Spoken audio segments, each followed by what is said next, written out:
Hello అండి, welcome to my channel. ఎంతో టేస్టీగా ఉండే స్పాంజీగా ఉండే జున్నుని చేసుకుందాం. ఈ జున్ను చేయడానికి ఒక 1 లీటర్ ఫుల్ క్రీమ్ మిల్క్ తీసుకోండి.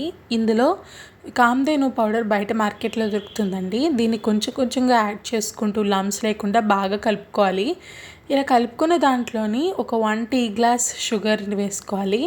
మీకు కొంచెం షుగర్ ఎక్కువ కావాలంటే కొంచెం ఎక్కువగానే వేసుకోవచ్చు, పర్లేదు. ఇప్పుడు దీన్ని ఎందులో అయితే మనం జున్ను చేయాలనుకుంటున్నామో ఆ బౌల్లోని ట్రాన్స్ఫర్ చేసుకొని మళ్ళీ ఇంకొకసారి ఏవి షుగర్ పార్టికల్స్ కూడా మిగలకుండా బాగా కలుపుకోవాలి. ప్రీహీటింగ్ కోసమని వాటర్ వేసుకొని అలాగే స్టాండ్ పెట్టుకొని మీడియం ఫ్లేమ్లో ఒక 10 మినిట్స్ బాయిల్ అవ్వనివ్వాలి. హీట్ ఎక్కిన తర్వాత అందులో మన జున్ను పాలని కూడా పెట్టేసుకొని పైనుంచి ఇలాచీ పౌడర్ని వేసుకొని ఇంకొకసారి కలుపుకోండి. మీకు కావాలంటే మిరియాల పొడి వేసుకోవచ్చు, ఇది ఆప్షనల్ అనమాట. ఒక 10 మినిట్స్ మీడియం టు లో ఫ్లేమ్ అడ్జస్ట్ చేసుకుంటూ ఉంటే మనకి జున్ను రెడీ అయిపోతుంది. ఒకసారి స్పూన్తో కానీ ఫోక్తో కానీ టెక్స్ట్ చేసుకుంటే మీకు చాలా నీట్గా ఏం అంటకుండా వచ్చేస్తుంది అనమాట.